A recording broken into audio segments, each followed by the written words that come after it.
So, Willa, I guess the script says you go first, so I'll let you take it away to start. Okay, we're doing full thing, right? Like from Hi, I'm Willa Harlow Ross. Exactly. Oh, hi. Didn't see all of you there. I'm Willa Harlow Ross. Hi, I'm Devin Scott. I definitely saw all of you. Welcome to Film Formally, a podcast where we break down the building blocks of cinema, one technique at a time. Visit filmformally.com for archival episodes and show notes, a link to our Discord server, or just to say hello. We're here with James White and James Flower, who those of you who are into British home video cult labels might know as the head of restoration and technical and the head of production at Arrow Video, Arrow Film, Arrow, all the arrows. Thank you so much for joining us, both of you. I'm very excited to talk to you as to people who I think are doing some of the most admirable work in this little sub industry that we have going on here. Thank you for having us. It's great to be here. We're interested today in talking about how the sausage gets made at Arrow effectively. And we're going to do that primarily through the lens of talking about the release of Sergio Leone's Dollars trilogy. And people who have been following either Devin and I and our general interaction with classic cinema or Film Formally specifically will know that we have some history with this film, both personal history and in our own modest capacities, professional history. And we were fortunate enough to bear some witness through a Discord server to the creation of Arrow's Dollars trilogy releases, which turned out fabulously well by my and most estimations. So we're going to be talking about the details about how that gets made and what it is like on Arrow's side via your perspectives, the two Jameses, and hopefully shedding some more light than people might already have on, the sausage. I think a good place to start is let's explain it. To someone who has never heard of a boutique home video label before, what the hell is Arrow? So, I mean, the business model for Arrow, the thing that Arrow does, kind of, it really all, I guess, started with Criterion back in the '80s. They were obviously the first ones to do it. So, back from the LaserDisc days, the idea of taking a feature film, be it a classic or whatever it is, and giving it the red carpet, basically the best possible treatment in terms of the best quality in terms of audio and video, which usually involves doing a new restoration from scratch. So a new digital restoration, not always, but a lot of the time. Certainly wasn't the case of these films. And that also extends to the bonus features that come with it. So including a range of contextual material that goes into the making of the film and its legacy and sort of all sorts of things around it. And often as well, we'll do new artwork and sort of special packaging to kind of really just reinvigorate and reintroduce it to a new audience. And yeah, that's Arrow in a nutshell. And it's gone from DVD. Well, I suppose obviously Criterion were doing Laserdisc back in the day, but then it's gone into DVD and then Blu-ray, which is where Arrow got started. So doing all of that kind of around about 2010 was when Arrow Video started up. And then finally 4K UHD, which is kind of the main format that we're working with now. I can attest to the Criterion model in the fact that when Fran brought me on, Francesco Simeone, who's now started Radiance, another boutique label you're probably familiar with, but for many years he managed production at Arrow. Really, both of us kind of owe a lot of what we do to Fran. Absolutely. He didn't start the company, but when he was brought on to Arrow Video to kind of run the label, he took that ball and ran with it in terms of he is the one who is really responsible for the ambition and the direction and just the curation of a lot of what Arrow did for many years. And so we wouldn't be talking without Fran having not only brought us on board but really setting the template for everything that followed. When Fran brought me on, it was basically the discussion that we had and the sort of 4-year plan or whatever we got together at the time. This was back in 2012. So when I started freelancing, and then I joined Arrow full time in 2014, it was basically the idea of what Criterion does with the canon of cinema, the Godards, the Buñuels, the canon that everybody knows and is familiar with. We feel that same level of respect and effort and delivery, in terms of the packaging, in terms of the contextual extras, the artwork, and the restorations, first and foremost, align with a similar kind of template, the same kind of respect made for films that don't necessarily meet that canon criteria. I mean, we were working. We things have changed over the last few years in terms of what our focus is. But back then, we were very much known for our horror titles, our cult titles, the exploitation titles, grindhouse titles, and we wanted to bring the same sort of level of respect to treatment of those titles that Criterion did for their canon titles. And I think fans were very receptive to that model, and we just sort of grew from there. But yeah, James and I both owe Fran a lot, so much wish for success for his Radiance label, but seems to be a big success already anyway. So no help from us. I'm curious. We don't have to go through your entire life stories, of course, but I am a little bit curious about your personal paths to Arrow. Like, what in general, like, led you into this particular niche within the industry, and then winding up at Arrow? You mentioned Fran brought you on, but what were you doing before that made you make sense for Arrow? Yeah, like I said, I joined Arrow in a freelance capacity in 2012, and then joined as a full-time head of restoration, which wasn't in 2014, which wasn't a job at Arrow before it got created for me. So I was, we were very much a work in progress, and finding our feet and finding the form of what Arrow would take over the next few years, which really expanded its range and its focus on expert production and restoration and everything else. Prior to that, I worked for the BFI for a good decade, mainly focused on the BFI label, which at my time was DVD and Blu-ray. We got as far as Blu-ray back then.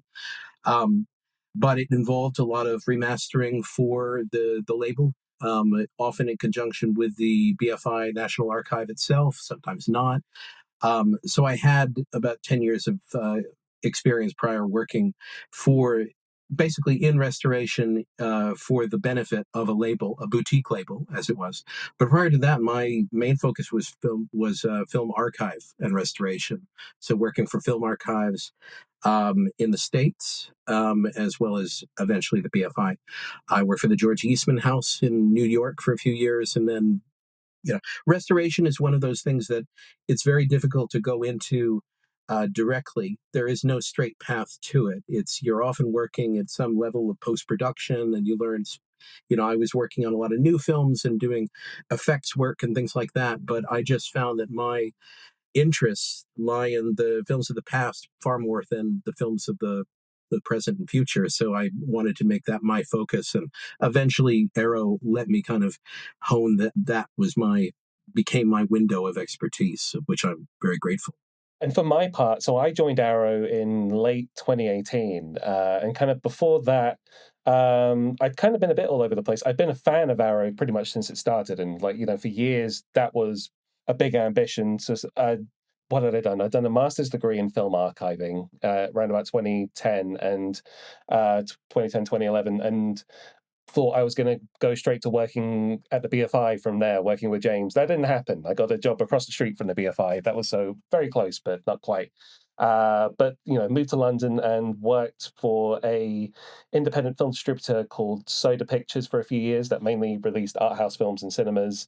That then got bought by a Canadian company called Thunderbird and was took on a slightly more commercial direction towards the end. But every now and then, Soda would do a catalog title. They do a Jim Jarmusch box set or a Kelly Reichardt box set, and the main one that was kind of my audition piece for Arrow in a way was I got them to get the rights to a strange kind of British Canadian horror film called The Reflecting Skin that was an early role for Viggo Mortensen, and we I got to do my kind of Arrow edition of that basically, which even involved filming an interview with Viggo, who was in town promoting another film, and we managed to get him on camera talking about The Reflecting Skin. And that was he's still other than Terry Gilliam, maybe he's still the most famous person I've interviewed kind of for a release, which is pretty cool all these years later. At this point, I was already in touch with Fran and kind of was friends with some of those guys, but I didn't think I was ever really going to get a job at Arrow. I couldn't see the way in. They had never seemed to advertise jobs, and it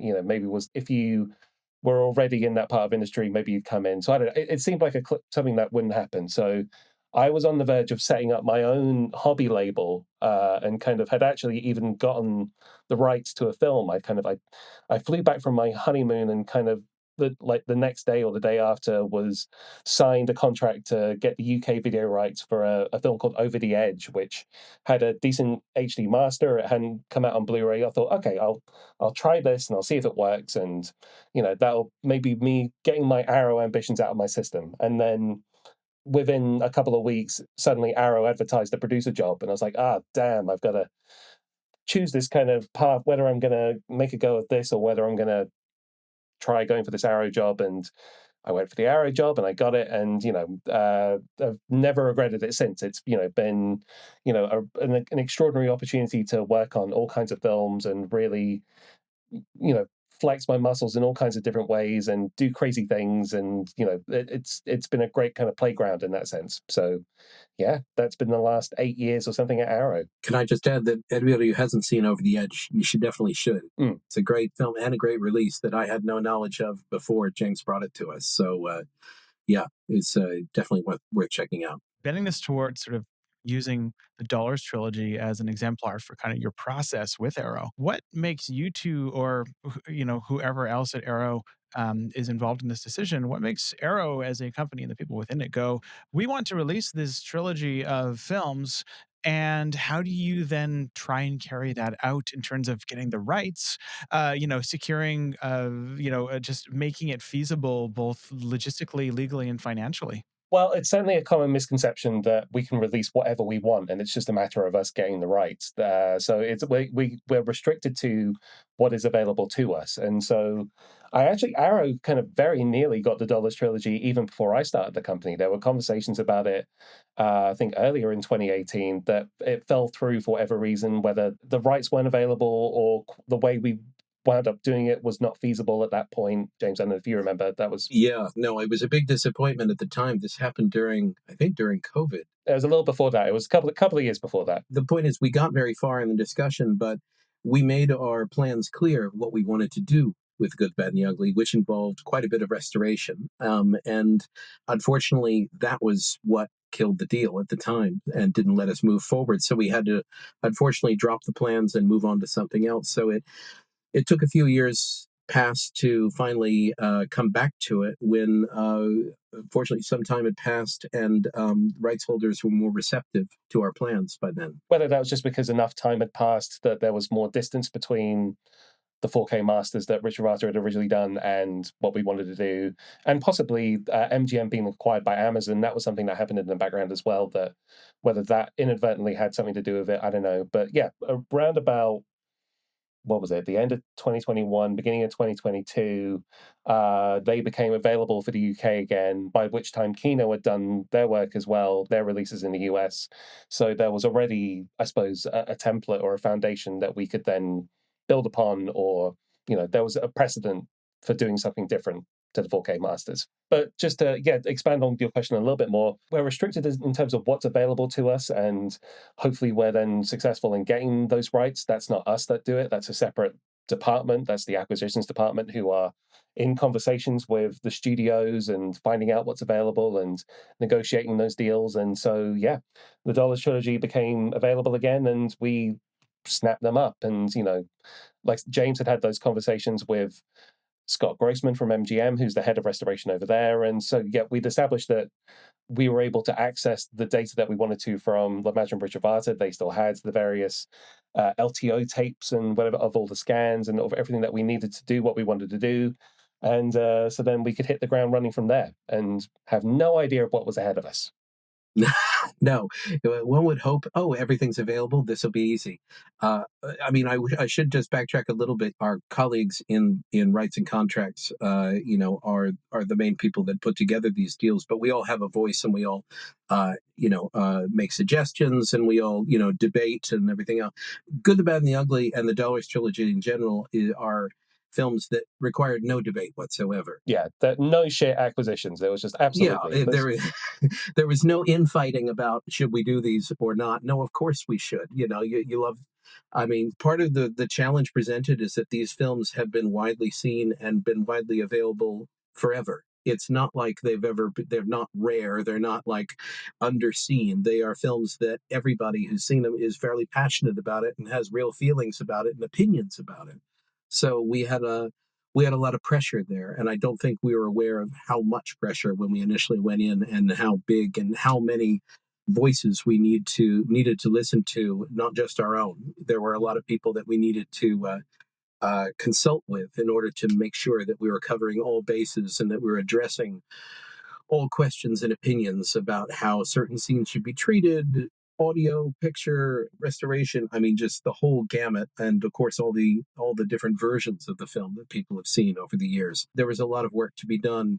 It wasn't just a matter of assembling the pieces and just doing it as we would normally do it. It required a lot more discussion at every point among all of us, not just within restoration, but James Flower was, the guiding ship through all this, and probably knows more about the films than any of us. So we depended on his knowledge, but even we had to go outside to consult with a panel of hand-chosen experts. There was an overwhelming amount of data to ingest and, take on board, which obviously we'll get onto how you guys got on board and when we were approached you. But yeah, it is the fun part of the job in a very sadistic kind of way. It's actually being able to get in the weeds and research this stuff and then actualize it, for sure. It's the fun of working with a larger group of people here like yourselves that, it's not something we get to do on every project, and it just makes it a lot more interesting, and the fact that we're all working towards the same outcome. I mean, I don't think we ever were in disagreement so much as just about, finding the best solution to things that were technically challenging to produce, particularly once we started looking at the materials that we were delivering and found plenty of problems that we weren't expecting. Mm-hmm. Some whole reels missing, for example, or some whole sections missing from reels, and audio being a key issue, and then having to go back and access those original elements again for scanning or transfer or whatever we needed wasn't something we initially went in counting on having to do. So, it went on for, what was the timeline on this? I think probably about a year and a half, or it feels like, certainly about a year and a half, yeah. From acquisition to release, it was more or less a year and a half, I think. So, and with work going on pretty much constantly throughout all of that. I think it was even a little over a year from when you two reached out to us and when the first one came out, which is quite a contrast to all my previous experiences working with labels. But for the benefit of the listener, I think I should, maybe a bit of history on like the kind of Willa and I's involvement with the film, which, if listeners to this are probably familiar because it's the podcast that, if you probably listened to the previous episodes of Film Formally, but long story short, for those of you fresh to this, for all two of you who are fresh to this, Willa and I have been clandestine, trying to restore this film for like 17 years or so at this point. And, we ended up kind of getting it screened in Vancouver, and that got the National Post, which is a Canadian newspaper that a couple people have heard of in Canada, wrote an article about our work on it, and that got into the hands of a guy named Blake Blassingame, who is the angel over at Duplatech, who worked with Kino to release the 2021 release that we kind of gray area consulted on. We were never officially like on the project. We were just there because we all agreed, along with Benji Haran and Jordan Krug, that the project would be better off with having a bit of a brain trust. And then I think that was what got us on the radar, and the podcast we did way ago in 2021 or so about that, for doing this. And so it's been this kind of this journey of getting ever so slightly edging towards legitimacy in our efforts. Yeah, we've come a very long way since, getting the Mondo release in the mail, being very excited about it, and then looking at the torture scene and realizing, oh no, we don't know anything. Well, that previous podcast episode that you guys did with Benji and Jordan, when I talk about trying to understand and ingest all the information and all the history of these releases, that episode, I downloaded it onto my iPhone and listened to it again and again and again, basically. Same with Spencer's downfall. His YouTube videos, watching them and making notes and just kind of, okay, so this is the checklist essentially. This is everything that we need to kind of sort out and fix if we're going to do this, if we're going to do it properly. Yeah, I think your checklist that you came in with covered so much ground from your own research that you've done, from listening to the podcast, from gave us a real sort of map to work from that had a lot of features that I wasn't even familiar with. All the extended scene, differences. From a restoration point of view, I was familiar with, of course, how the color had been treated differently through different masters over the years, and that was something I really wanted to correct for with our new restoration. But I'm also conscious of the way that film grain was presented or not presented in some cases, as it was. Framing was very important with regards to the Techniscope frame, and having worked on a lot of Techniscope westerns and Giallo films, that's a two-perf. For those not familiar, I know everybody here is, but for those not familiar, Techniscope was a budgetary two-perf format that was used a lot in more economical cinema, mainly in Europe during the 1960s, of which all three of the Dollars trilogy were shot in. Rather than the more expensive 4-perf CinemaScope shot in cheaper 2-perf Techniscope, because you end up using half the film material. Unfortunately, it's also means that you get sort of half the picture on the film, which means it's something akin closer to 16 mil than full 35. But that look itself is kind of ideal for films like the Dollars trilogy. It just, the harder, edgier, grittier, grainier, noisier look of the films really suits the material, in my opinion. And we wanted to present that as closely as possible, which we felt had been missing, lacking in some prior restorations. Also, obvious things like newer versions of soundtracks with re-recorded gunshots, or music cues in the wrong place and things like that, or voices revoiced in atrocious ways.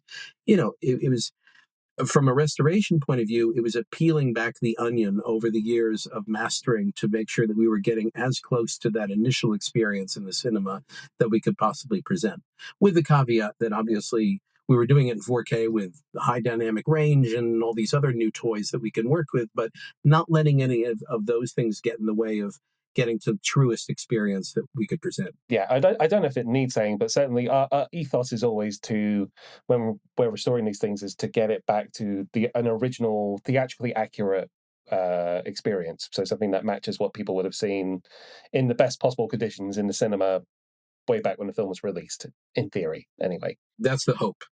Anyway. That's always the aim. Well, obviously, we didn't have the filmmakers available for this to consult with or anything else. Or, if when we're doing other restorations where the filmmakers happen to be still walking the earth and are interested in participating, we always love to have them along. And it would have been great to have Sergio Leone and his DOP along. Wasn't possible on this one, obviously, but the next best thing is the importance of references and the importance of good information from experts like yourselves, who have probably seen the film in any number of contexts and maybe seen original prints being shown. The real key here for us, I think, James, you'll probably agree, is that we were able to access Technicolor IB imbibition prints from the Cinemuseum of London for the first film, A Fistful of Dollars, and The Good, the Bad, and the Ugly. It was arguably less important to get one for a few dollars more, because the same DOP had shot the second film. Therefore, the template that he created for the first film would, for the most part, carry on into the second film. So once that's a bit of a cheat, but we didn't have an IB print, so it was our next best guess. It would have been very nice to have a Tech IB printer for a few dollars more, but the fact we just couldn't find one. We couldn't get one wasn't available to us. So we had to kind of make choices in terms, educated decisions in terms of, okay, well, if we don't have that, then, because I think there is some visual difference between the two. I think that for a few dollars more, for example, there's a lot more stuff shot in Magic Hour. There is a kind of a bit more of a grander scope to it. There's a lot more interiors in the second film as well, a lot more sets. And crazy nighttime gels and all this kind of stuff. Yeah.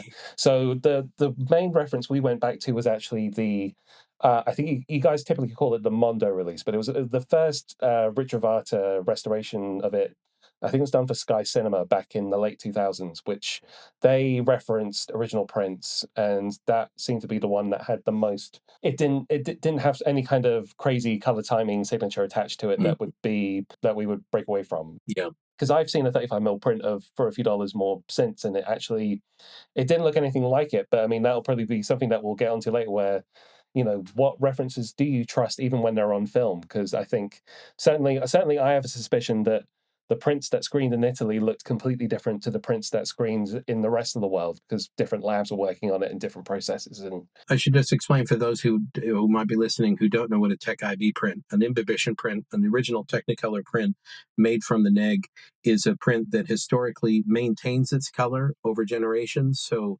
unlike the more common Eastman color prints, which started to lose their color almost immediately, we've all seen it, a very, very pink print of Good, the Bad, and the Ugly, for example. Um, Tech IB holds on to its color over the years. Now, it's not perfect, and the if you have two Tech IB prints of Good, the Bad, and the Ugly, for instance, they might look a bit different, depending on where they were made and everything else. So it's not a perfect science, but it does give a clue, a good clue, and a consistent clue about what you should be sort of aiming for. But as we learned when we initially did a hard match to the Tech IB print, everything looked a little too cold. Everything looked a bit too blue, which was starting to affect skin tone. So there's no one reference which is perfect. We just try to find the most reliable. I should add that it wasn't the only 35mm reference we had for The Good, the Bad, and the Ugly as well. We also had the scan, or a couple of scans actually, that were given to us by Jordan and Benji, I think you've talked in the podcast before about Benji's efforts to gather as many prints as possible and scan those, and their kind of joint efforts to have a presentation of reference that matched what Benji had seen when he saw a Tech IB Tarantino's print at the New Beverly, and so something that was more of a kind of authoritative reference that we could follow than whatever certainly nothing that MGM had done before, or any other kind of previous 4K or HD masters, which other than the first HD master of Fistful of Dollars by God, I forget the name of the company now, but it's the first Blu-ray that came out of Fistful of Dollars in Italy, which generally looked much better. I can't remember the name of the label, so I apologize. But yeah, that was one of the main references that we used for that film. But we shied away from that kind of otherwise with other DVD and Blu-ray references, which all had their issues. In particular, the MGM color grading for a few dollars more, which carried over to the 4K master of that, which has a ton of things that bugged me about it. And they also bugged me about the Paramount 4K restoration of Once Upon a Time in the West, which has a lot of the same things, where the skies are all the exact same shade of blue throughout the film. And it's, so those were things that we wanted to undo and correct to the best of our ability using the references at hand. I wanted to ask, you've touched on the references that you get for the look of things, but I'm wondering about the roadmap and the acquisition of some of these references, particularly things like prints or sound references outside of home video releases, which it's a bit more obviously apparent that you procure these used or through commercial avenues. As well as the video masters and sound masters that you use and you weigh and you assess on the road to this. Is there a roadmap for that? Richard Rivada has X, MGM has Y. I mean, sometimes we have to go outside. Formal, studios, labs, facility will depend on collectors. Sometimes independent collectors that might have have a print of this, that, the other. Going off of the Dollars trilogy for a bit, but we've worked on a few films recently where the references that we have, the video references, are just not up to. They're not really up to snuff because they were made during a time when a studio would adopt a certain look where everything was just a little too punchy or a little too cold or a little too flat, and they were working from subpar materials anyway and made creative decisions because of a studio's general look for home video that was not fitting of the film. We'll go and we'll try to access an original release print, or even better yet, an answer print, or if it's Tech IBs was only during a certain period. If it falls into that period, we'll certainly look for that too. But sometimes it might be any number of prints and compare them. And when we do that, we would scan them. We would give things an overall sort of one light gray just to see where things are setting, where the black levels, skin tones, white level that should sit in, and see how it compares to the video references we have. And sometimes you're just making your best educated guess. What's heartening is though is usually if we're going outside those normal channels and contacting collectors or whatnot, almost everybody has just been very pleased to ask and to be asked and participate, and is all too happy to let us because they're they can see that this is if this is going to result in a definitive presentation of the film because of their input, because of their helping us out, then that's great for the film, that's great for everybody. So yeah, it's sometimes we just fans are where we go for this stuff, really. But no film is the same. Every film you're kind of starting from scratch in terms of your research. So you're responding to its own history and its own quirks and whatever other things you have to respond to and do research on. And we can't access prints for everything. We wish we could, but it's so in those instances where we can, we are looking sometimes at older masters and trying to interpolate or kind of work around whatever the restrictions of that format are or how it was made. So yeah, it's. I think. I mean, I'm interested in to some degree.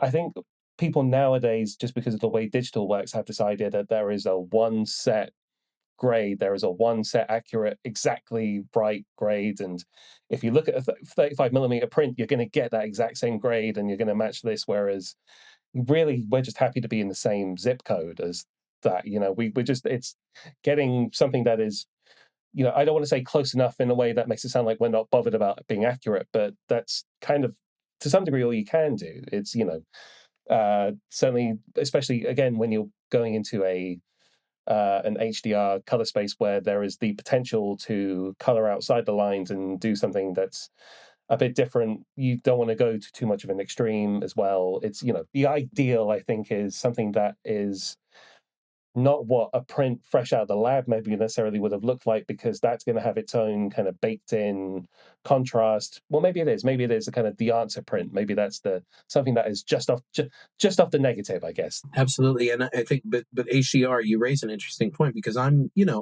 not convinced what we do with HDR should be called restoration. I think it's something else we do in addition to restoration. We restore a film, we color grade it, usually starting in SDR in the trying to get the closest approximation to the original release.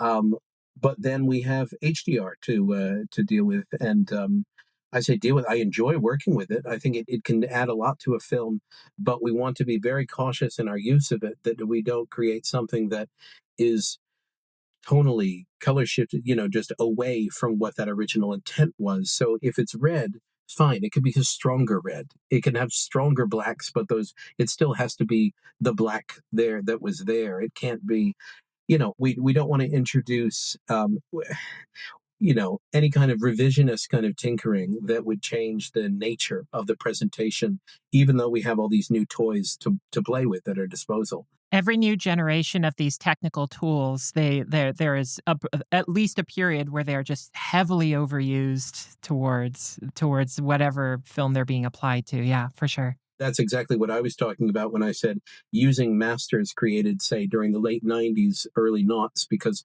those are usually the ones that were made for the initial Blu-ray market that suffered the worst in terms of their reinterpretation of classic. Sometimes we want to go back to, say, the LaserDisc or even the VHS for a more accurate presentation, because those were often made from prints rather than original elements, so they would have stuck closer to the original colors of the theatrical release anyway. I think it's an interesting. I mean, I think The Good, the Bad, and the Ugly in particular, but I mean, all three of the Dollars films have this at certain points. But the famous yellow green grade that occurred in the early mid 2010s for The Good, the Bad, and the Ugly, it was released first in 2014 on the Blu-ray, but I'm not sure exactly when it was done by Rich Ravada. And that one is an interesting example where it is. I think one could see it as okay. It's trying to match maybe a print that had a little too much vinegar syndrome, that sort of thing, because that's what it looks like to me. And maybe that was a case where an attempt was made to they put too much stock in one particular off reference.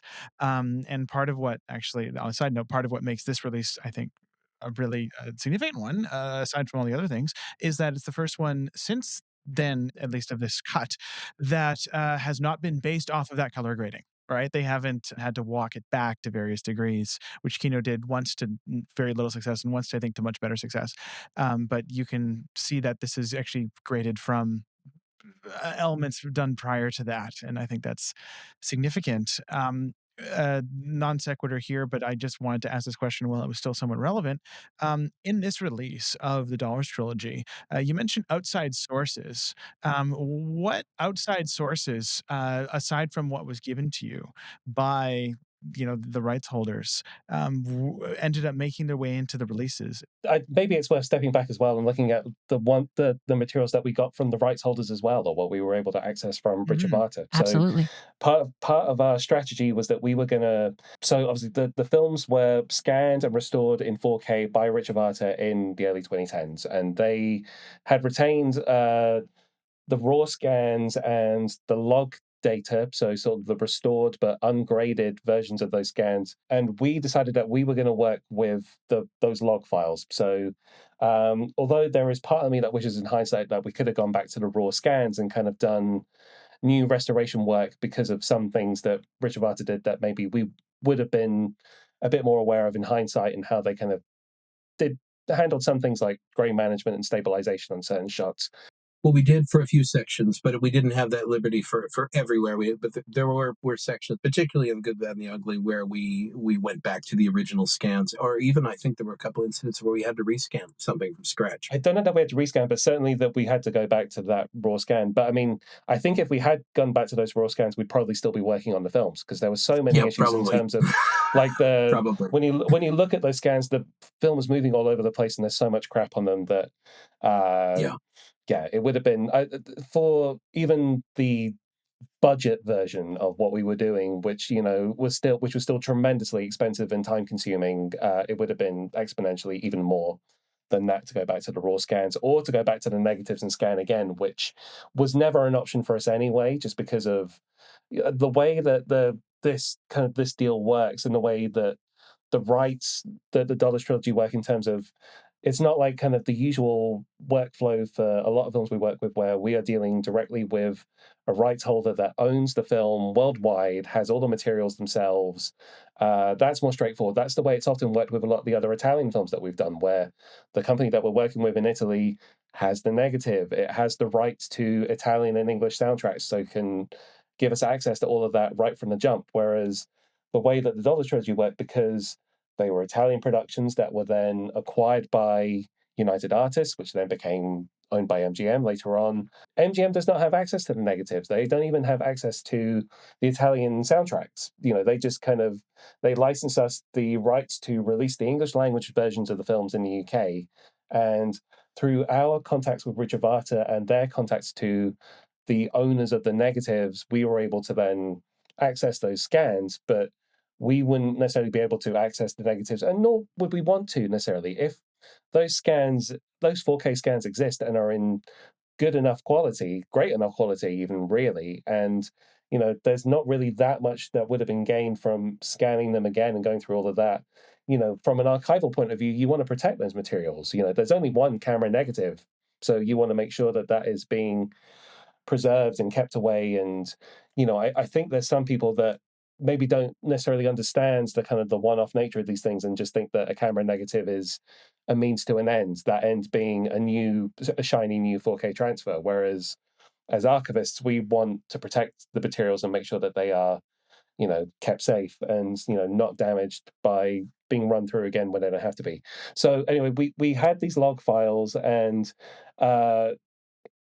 God, the issue that we had with Techniscope films, and I'd never worked on a Techniscope film, so I did not realize this, was that the thing with Techniscope is that for some reason, James, maybe you understand this, maybe you can explain why. Sure. I know what you're going to think about. The Techniscope films are AB. Like when you work in 16 mil neg, you're checkerboarding two separate reels when you're putting them together.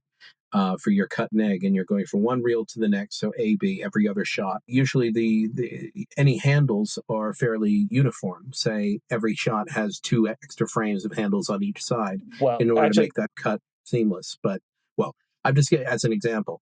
in terms of them being A, B negs, so that means you have to redo all the dissolves and all the transitions, which is a good thing in terms of if you're restoring the international cut Good, Bad, and the Ugly, and you don't want that dissolve at the end of the shot of the train pulling away. You want the full uninterrupted thing, so you can use the full negative for that. That's great.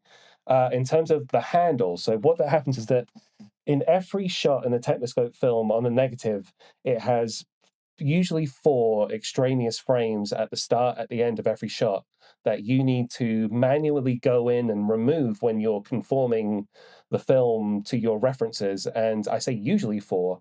Most of the time that's the case. It's not always. So it's keeping you on your toes constantly in terms of, oh shit, this doesn't line up all of a sudden, or this doesn't match this reference, and deciding which references were going to be the most accurate or the ones we wanted to follow. Because I don't know for a fact, but I suspect that those, as opposed to usually when you're dealing with a 35mm negative and the cut is kind of locked in place and the shot changes are always going to be the same no matter what reference you use. Every time they made a new element from the negative, those cuts would not necessarily be in the same place. And certainly when you were dealing with earlier HD or 4K masters that had done exactly the same thing, they had made different decisions on when these shots began and ended. So that unpicking all of that and to create the conforms was a complete nightmare. There was a whole section for a few dollars more, where the files that we were working from just kept going out of sync. Like shots would be too long, and then every 30 seconds there would be a ton of missing frames where they were trying to catch up with themselves. It was so God. I mean, I'm getting PTSD thinking about it. Just it was all. It's the random nature, which was Yeah. inherent in the cheapness of the format. And I'm not sure why they chose to make it as random as they did, but it could be 4 frames extra on each side. It could be 2. It could be 16. As James said, it was often 4, but you couldn't count on it being 4. So you would have to check.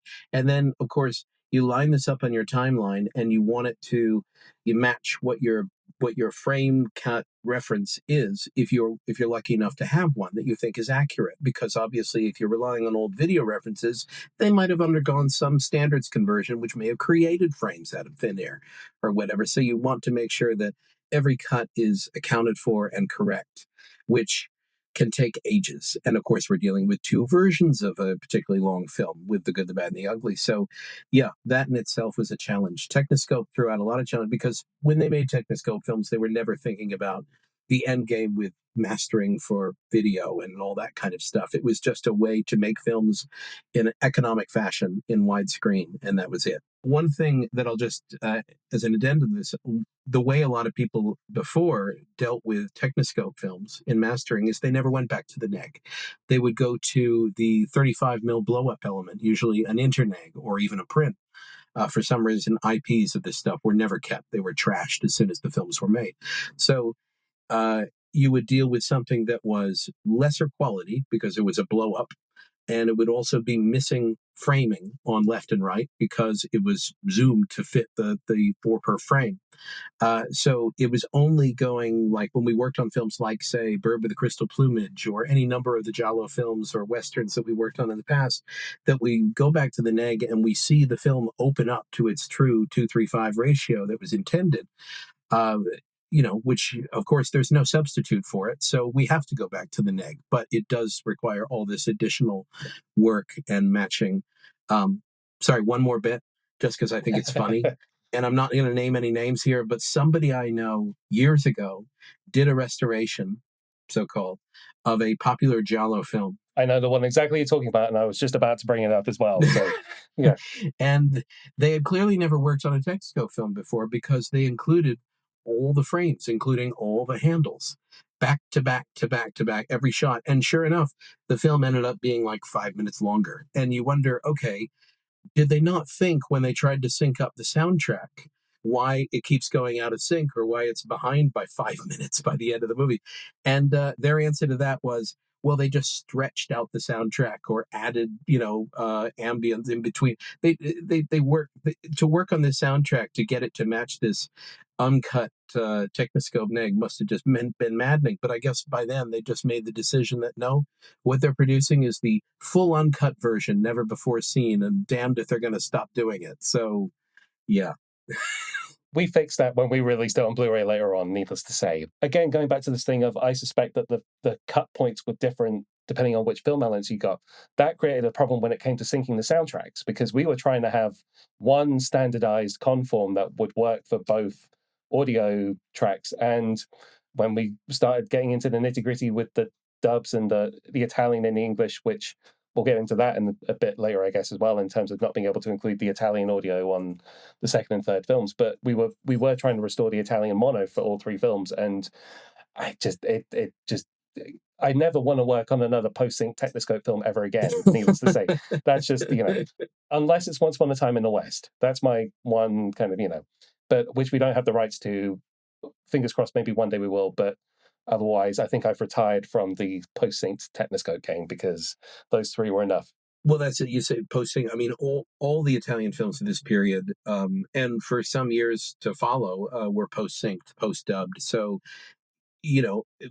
trying to achieve perfect sync for something that was never in sync in the first place is kind of a fool's errand that is going to drive anyone mad. So, because the moment you try to shift one scene up by a few frames in order to get it to match a little harder, guess what's going to happen to what immediately follows it on the soundtrack? So, and you don't want to manipulate that original soundtrack. So you have to make decisions of like along the lines of, well, we know it's going to be a little loose here, but it always was. And even if we could get this a little tighter, it's not historically accurate. So we need to maintain that looseness in order for it to be that original presentation. So yeah, it's maddening. The audio on all three of these releases presented some major challenges outside of syncing. Even, I mean, I just think of the amount of work that Matt Jarman was the Matt Jarman from Bad Princess Productions was the That's right. restoration maestro responsible for wrangling all of the mono track restorations. And afterwards, another very gifted person that we work with a lot called Torstein Gislason, I believe I'm pronouncing his name right, put those in a 5.1 mix that kind of was different from what had gone before other 5.1 mixes. That was less revisionist and kind of more respectful of what the original mono was. Yeah, actually, I want to talk a bit about later about the differences in the 5.1 mixes, because I think it's a great example of not all revisionist 5.1 mixes being created equal. But as far as the mono mixes go, it felt like each film had its own challenges and its own totally different solution. I mean, I'll start with the good, the bad, and the ugly because it's the simplest one to talk about, which is just that we were given, or you were given, and then Willa and I helped consult on by the rights holders, the OSTN and OSTP elements, which are the optical soundtrack negative and optical soundtrack positive elements, which basically are taken from optical tracks. And for all three films, they were very compromised, and not necessarily because of any mistake, just that was the state of the elements for whatever reason. And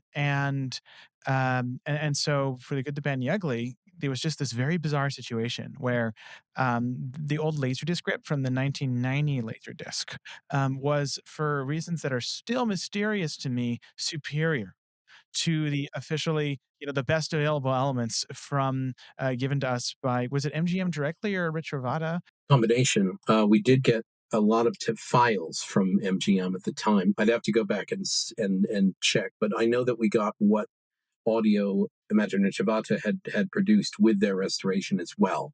It was a big pile of stuff. Big pile of stuff. I mean, optical tracks, you need to consider, were never meant to be treated digitally. They weren't meant to be read that way. They were meant to be printed onto prints, basically. They were a physical object that went through the whole lab process in order for it to have its inverse printed into the print. And that's what goes on the sound head when you're listening to it on a projector.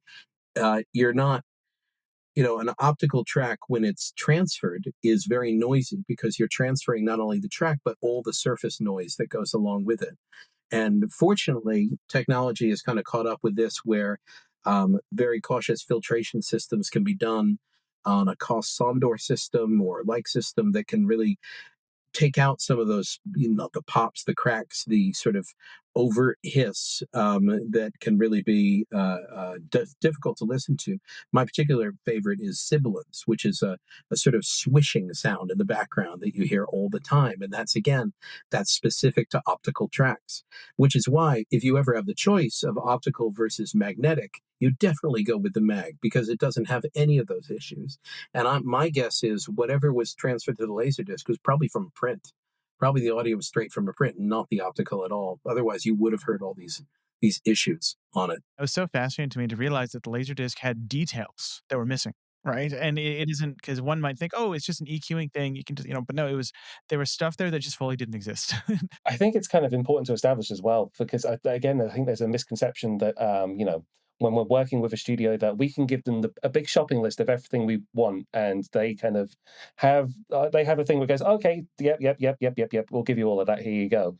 A lot of the time, and certainly, I think there's also a misconception that there is one vault where everything is kept, and they know where everything is and what everything is in that vault. And again, unfortunately, that's not the case. Usually, these things are, shipped to all kinds of different places all around the world, and they have different materials and different storage places, and whether it's in the US or the UK or other labs around the world. And particularly as uh, technical teams are, whether there's redundancies or consolidations where staff members come and go, there's just that information usually is not at hand. So and again, with our kind of the restrictions that are under us in terms of, again, we don't own the films. We don't have a kind of a stake beyond the fact that we have licensed a very specific set of rights for a very short amount of time, and only one or two territories, and then that's it. So we are not necessarily able to trawl every vault or go all around the globe looking for these things and spend a lot of money and time doing that. We kind of have to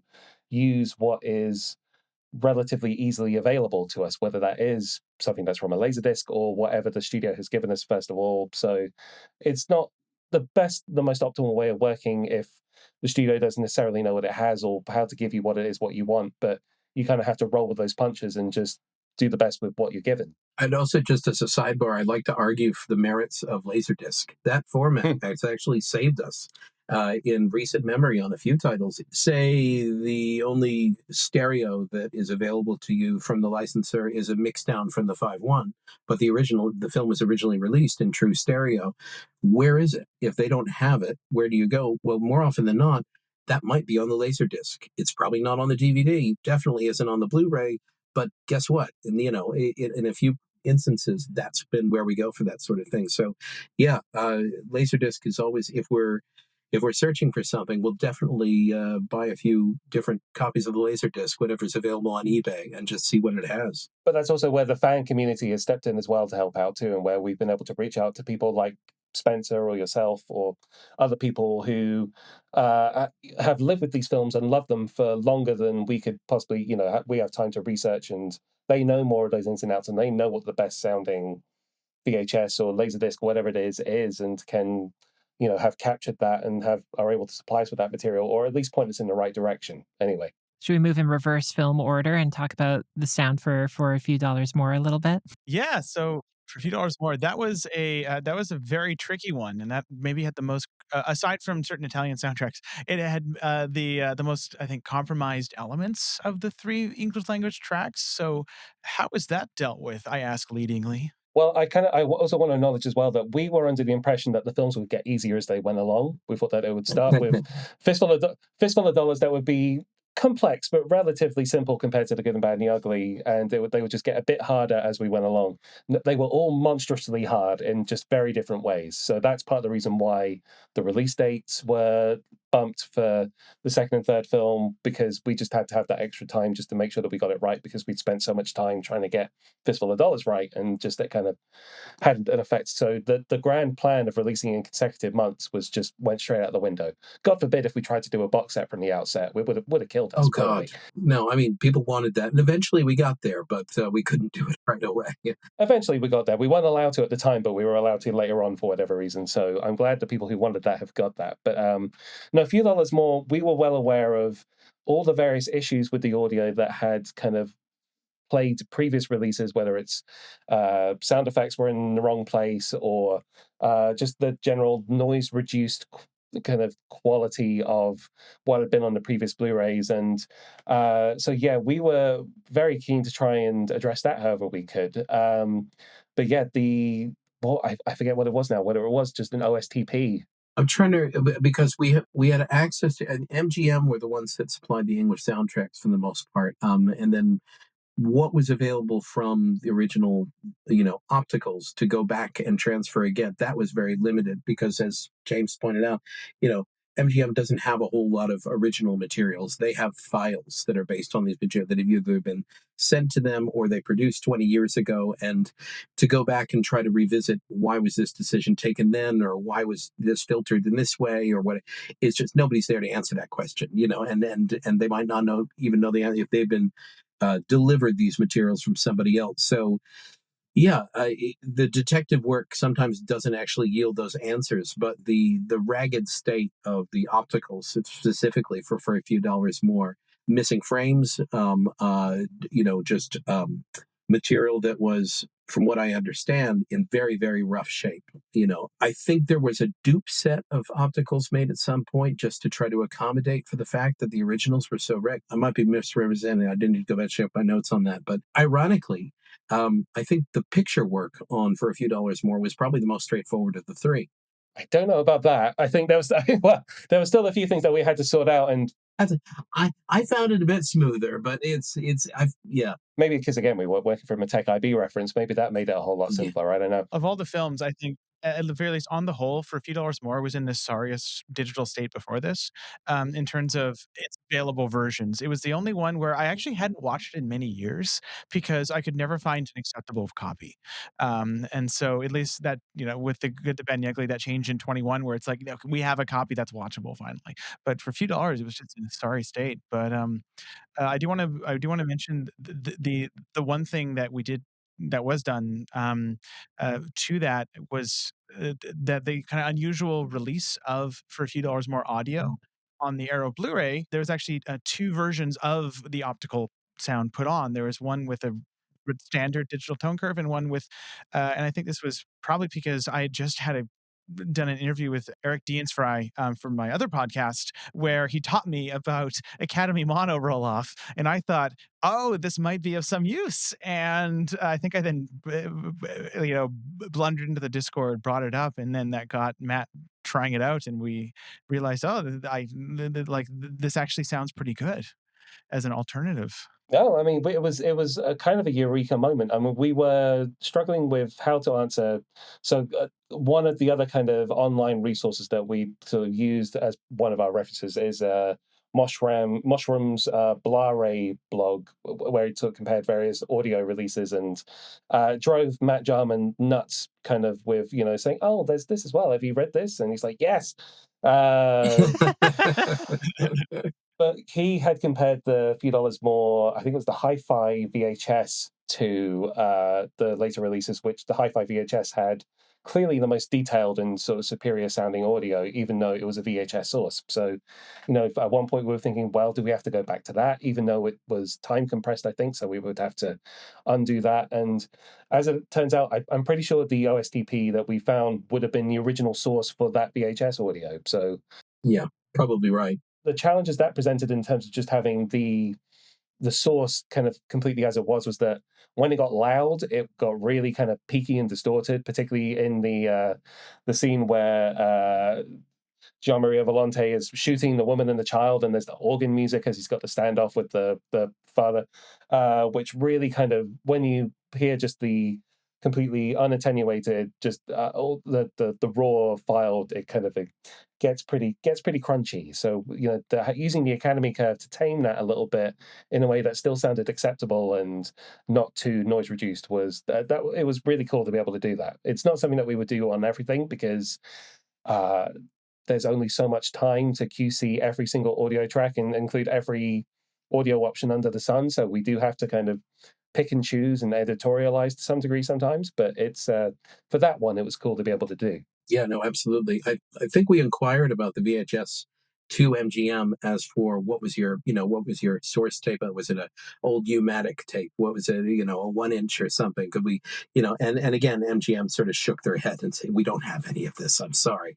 But I think we left pretty much no stone unturned trying to achieve that. And sometimes it's a combination of different sources that provides the best route forward, and the challenge is just trying to make those as consistent to work together as seamlessly as possible, so it doesn't invite any kind of distraction while you're listening. I should add that the fact that we had so much time to be able to leave no stone unturned was really, it's one of the things that is kind of a luxury at Arrow. It's something that we get to do that, not every company does. So it's something that, whenever you do have the time to be able to really dig in and do the research and try things out, that's when I find often it yields the best results. But it's not something that we're able to do for everything. Sometimes we have to release films sooner, and so that means that we need to make decisions a bit faster and kind of go with what we're given. Sometimes the materials we're given are fine, but where we knew that the Dollars trilogy would involve a lot more of this kind of detective work and experimentation, so that's why we pushed for and were able to get a longer lead time in terms of being able to work on this stuff. Do you want to talk about the unique challenges to Fistful of Dollars, which sprung an unforeseen level of difficulty in its audio for you? I mean, I think it's more just the fact it was the first one. That's true. It was. It was realization of what the whole project would be like. Pretty much, yeah. I mean, that one was unique in that we ended up being able to do both the Italian and the English soundtrack for that, thankfully. As James said, our initial plan was to do it for all 3 films, but that proved untenable when it came to rights and permissions. So sadly, we just had to do that for the first film. We received the optical transfers from Imagine Richivato for both of those soundtracks. I think they did the English as well on that. They did. So the problem with the English really was that it wasn't complete, or that we had 2 transfers. One was for the initial United Artists release, which was censored. It was missing some scenes or some bits, particularly where Clint Eastwood is being tortured and being beaten up. A lot of that footage had been cut out. And then we had an uncut element transfer that didn't sound as good. So we had to, and then also the audio of the credits was missing as well. So I think the opening credits music, you'll often see on some previous releases, the iconic opening theme, it's sometimes taken from a CD. It's not from the original soundtrack because it's not on the elements. It seems to be separate for whatever reason. So that was where we actually wound up, where Spencer, God bless him, sent us his LaserDisc transfer from I forget what it was now, the 1985 CBS Fox LaserDisc, whatever it was, and we kind of, Matt Jarman did his magic on kind of making all of those sources match. So as a taster of what was to come, that was certainly a big one. Yeah. I mean, it's actually, I don't remember it being that much more difficult than some of the other films that we've done of the same vintage. Some of the, Bava stuff, some of the Argento stuff, we presented similar challenges, particularly with dual English and Italian soundtracks. But yeah, a lot of it is just down to the condition. And in this case, dealing with the work that was done prior rather than approaching it from scratch, which often is my preferred thing to do. Go back to the original opticals themselves, do all that work over. We went in with this first film, at least, with the idea that all the initial work is done. We're just doing our own, grading and improving what's already there, which it turned out to be far more curvy and full of troubles throughout. Yeah. But understanding all the revisionism that had taken place up to then as well, particularly on the soundtracks, was that was a real thing to get head around. So for Fistful of Dollars, all of the soundtracks that we had access to, for the most, pretty much all of them, had some level of revision to it. Whether it was that first Italian Blu-ray, where although the visuals were really good, the audio, they've replaced a lot of the music with music from the CDs to make it kind of properly restored and cleaned up in a way that wasn't the original. Even though that was their restoration of the mono, it was still very much a revisionist track. And then the MGM 2014 mono restoration, which was largely faithful, but it wasn't entirely. And some of the things that it did were strangely enough, it was to make it more accurate to the Italian soundtrack. Even when they were restoring the English, they took away some sound effects or lines of dialogue that were only in the English, but weren't in the Italian.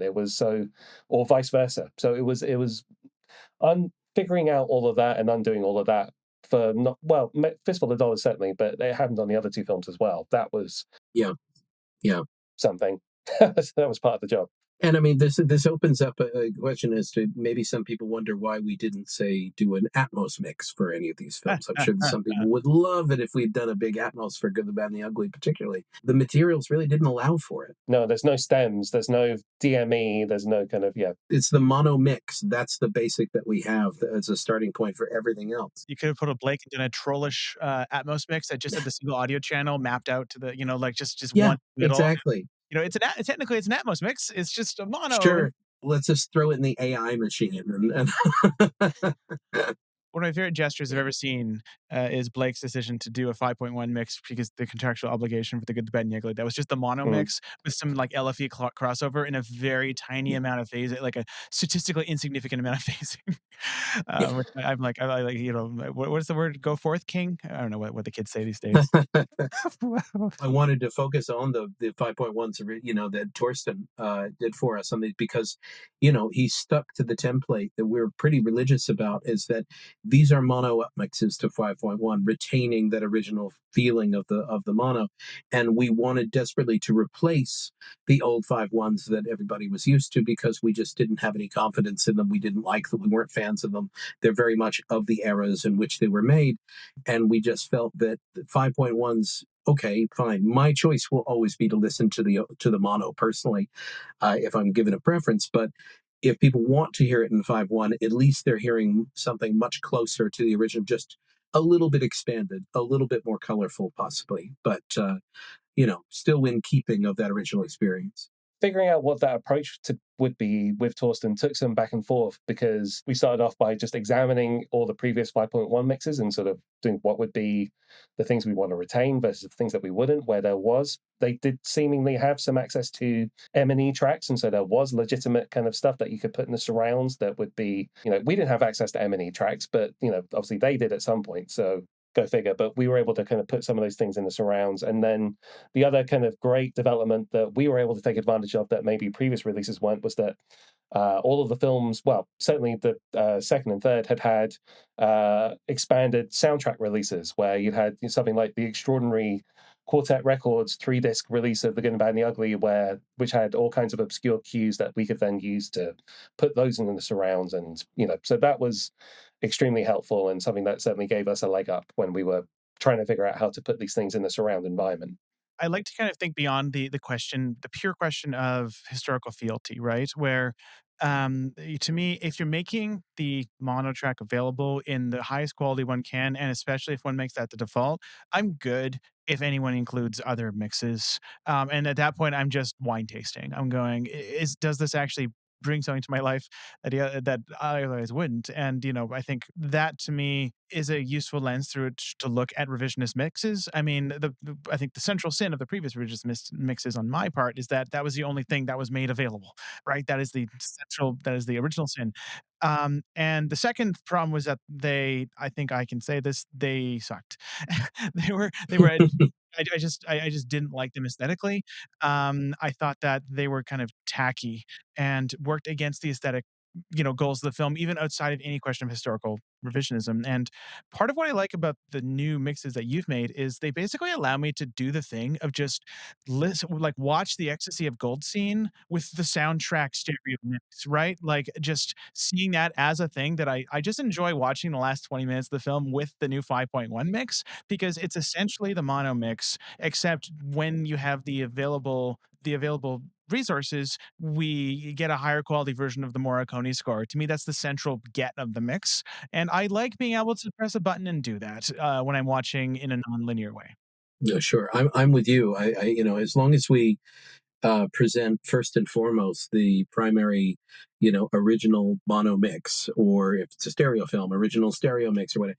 Everything else is just, it's nice to have, and we respect the fact that this film, that any film will have had its own history when it comes to different mixes over time, and we regard those as legacy, and we'll include those but they'll be secondary to the primary original mix. And That's something I think we retain for pretty much any restoration that we do. It's restoring the original sound is just as important as the picture. So I think it's an underappreciated, well, so many things about audio preservation and presentation in classic films are underappreciated, but I think it's underappreciated also like the difference that the forward presentation of different tracks makes on the actual release. Like, is the original track not only present, but is it the default track? Is there a very prominent audio option? Is it well described? Is it, yeah. we will always make our primary the original mix, theatrical mix. Everything else will be labeled as a separate, alternate choice that one can make, which I hope is described accurately, clearly.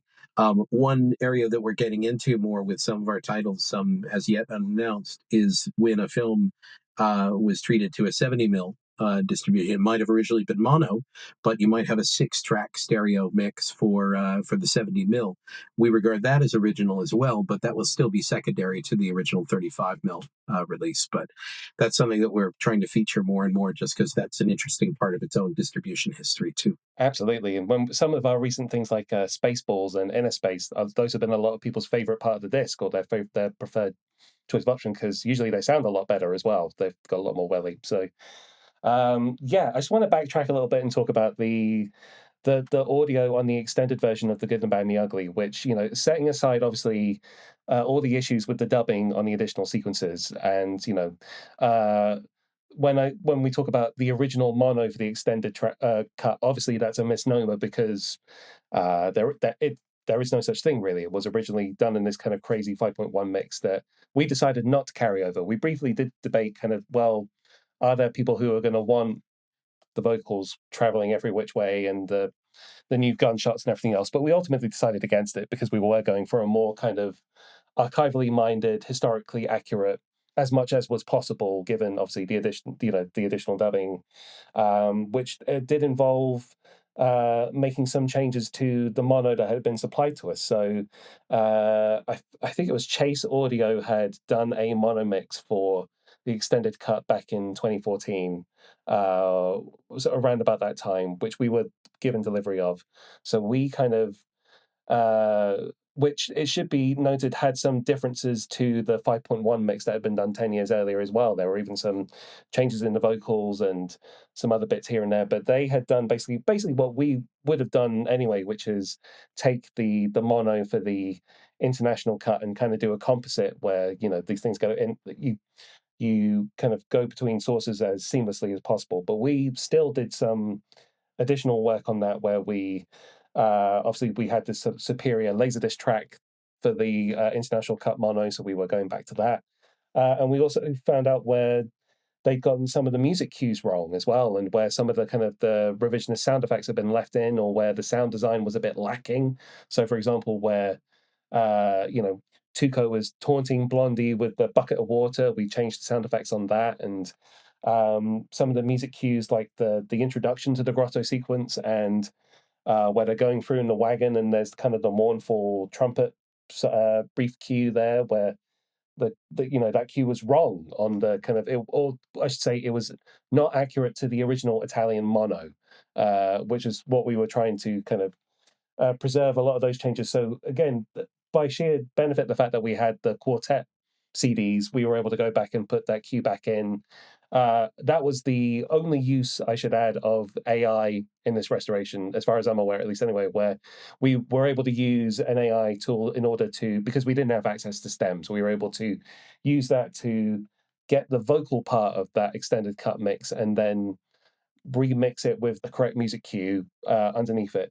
And now, just to add as well, obviously that was the only way that we could have possibly had been able to do an English mix for the extended version of the Tuco Torture, which was one of the kind of big labors of love while doing The Good and Bad and the Ugly, where we had to go back to, there were no negative or IP elements for a lot of those additional shots. We had to go back to an original Italian print. So obviously Benji had a couple that were in pretty ropey condition, so they were kind of a last ditch resort. But ultimately, we were able to go back to the original source that MGM had when they scanned it and presented it as an extra, which was a print being held at the Cineteca Nazionale in Rome, I think, which they very kindly scanned that part of the print for us, and some other sections that were able to definitively answer what was, to some degree at least, what was on a original Italian release print versus what wasn't.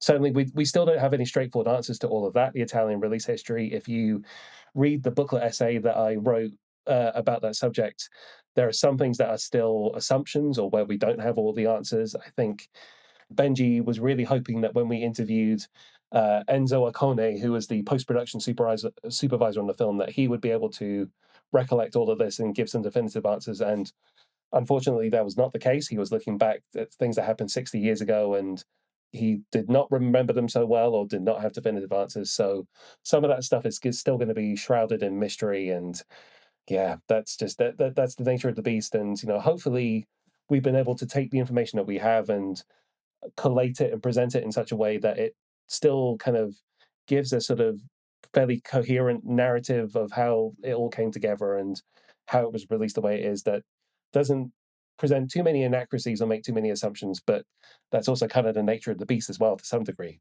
Well, it also throws up the sort of general philosophical question: is a restoration ever complete? Is a restoration ever definitive? Or in a few years' time, if some of these questions get answered, and guess what, we got that wrong, and now we can fix it.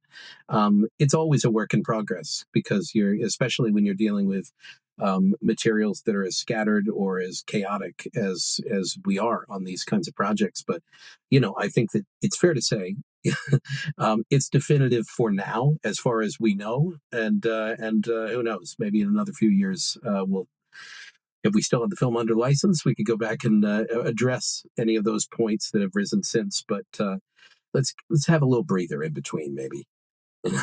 Well, the restoration of a film may never be finished, but what you have to present on a home video release eventually is. And so this might be a good moment for us to talk about compression and encoding and the processes and challenges that arise for that, and that may have for these films in particular. Absolutely.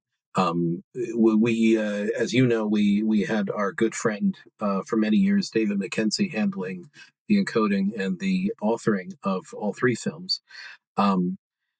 And David is particularly attuned, particularly sensitive to how this all how compression maintains everything that we want to maintain in the restorations that we do. It makes no sense, in my point of view, to spend upwards of a year and a half working on something, deliver it, and then have it presented to the public in any way compromised, in a way that you would never intend. It just feels like, and this encoding, encoding is a part that a lot of people don't even think about. A lot of people don't consider this part of it, but it's just as essential to get right.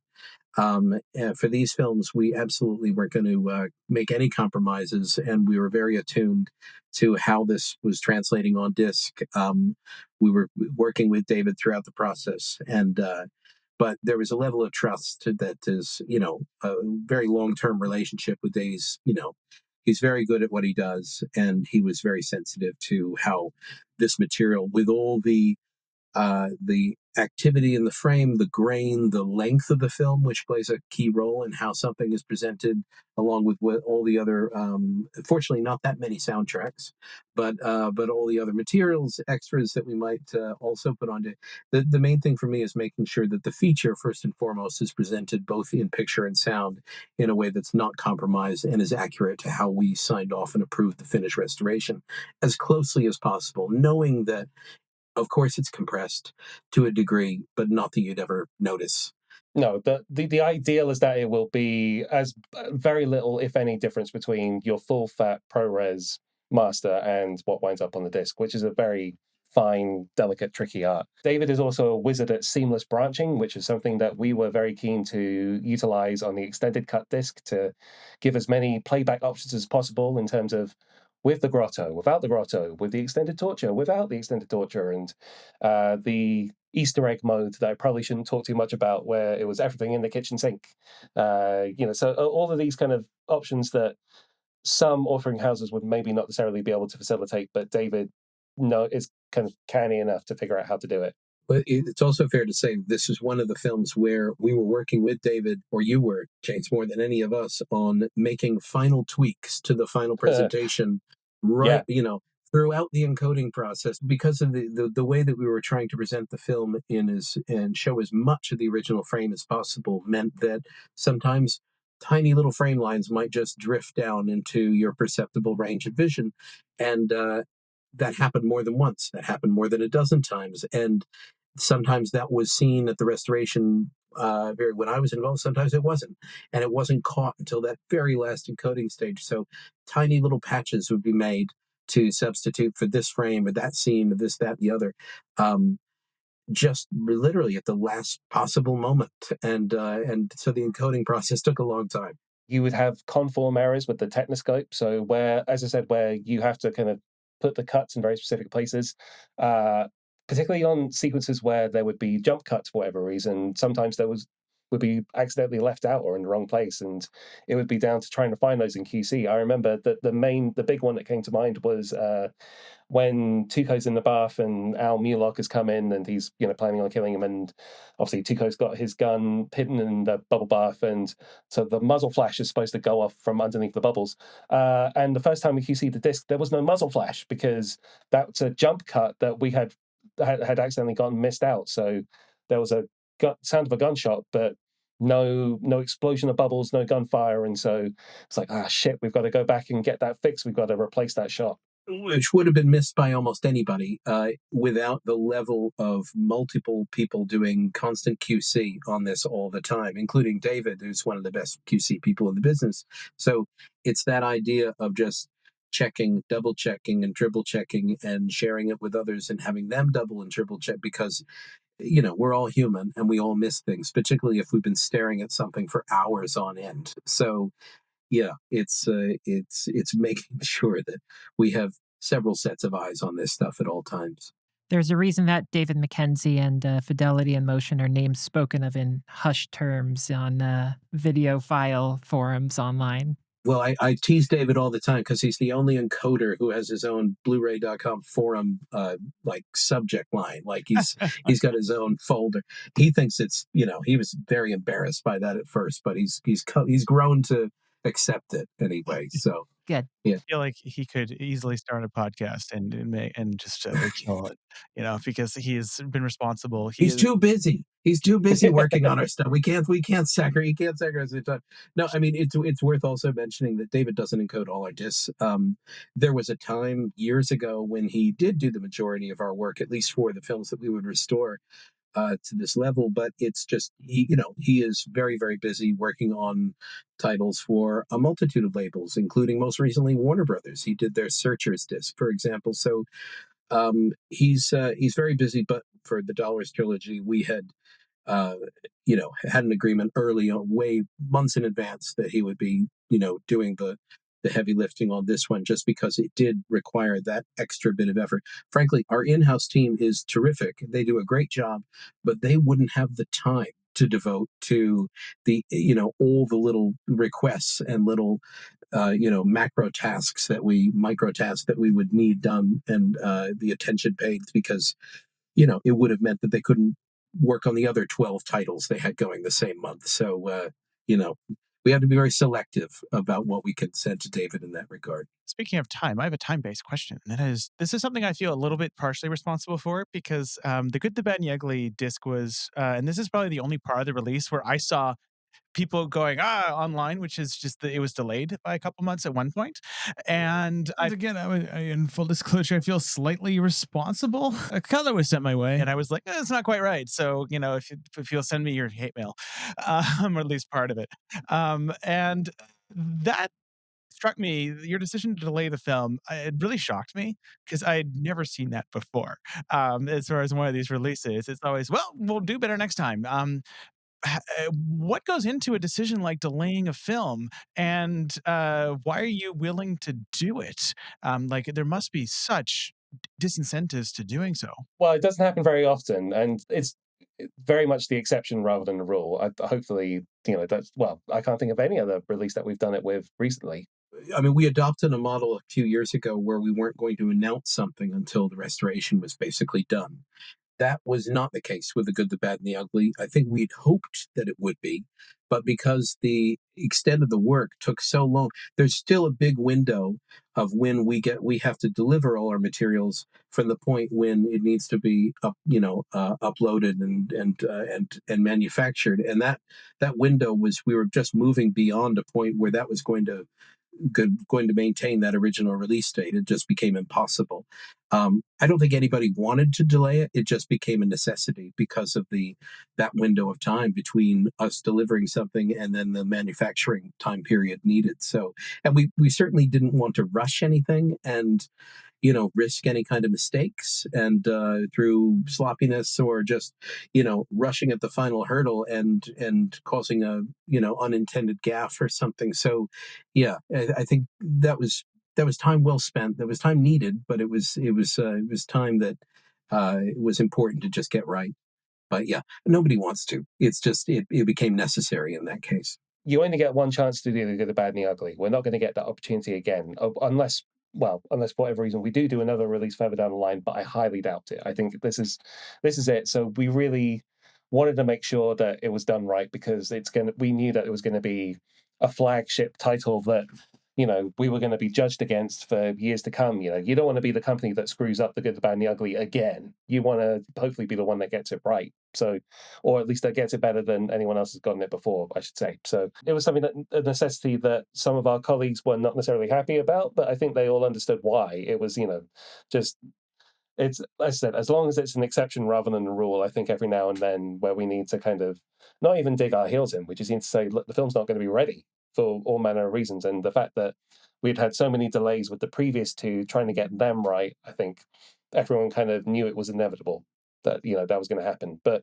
we did, the reasons why you were talking about, Devin, obviously the trying to pin down the grade and get that right. That was a whole other thing where I think I don't know whether in hindsight it would have been better or feasible for us to have different colorists working on each film, and maybe we were working on them more simultaneously as opposed to one after the other, because all the problems that we had with the first two meant that we were not able to get started on The Good, the Bad, and the Ugly until quite much later than we intended to, and that it wound up being the trickiest one in terms of trying to get the look that we saw in the references in the tech IB, but not being so faithful to them that we were not utilizing the full range of expression that working from the negative allows you and using HDR. So I don't know if we kind of maybe start from there and explore that. With regards to the grade, I think, James, you and I had a bit of an adventure here because we essentially graded the whole film twice before we arrived at the grade that we were happy with. And it was a journey of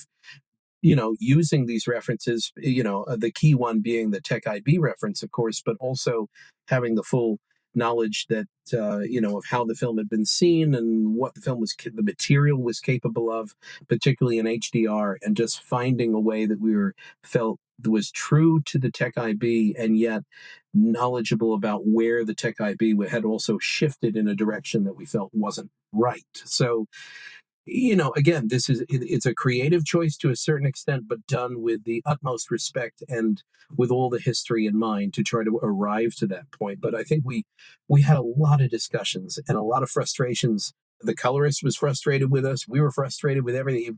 It took a lot of back and forth and so much time. And the film is very long, as you know, which is part of its greatness, but also means that it takes twice as long to grade than any other film we're working on. So by the time we finally arrived at the colors that we felt good about, I think it was, we just, we were overjoyed, but also really relieved to find we'd finally made it there because it was far more challenging to grade than the other two at all. And even then, there's still some shots in the film where I'm like, I wish that could be tweaked a little bit, but I'll never tell. Yeah, see how restoration's never actually done, yeah.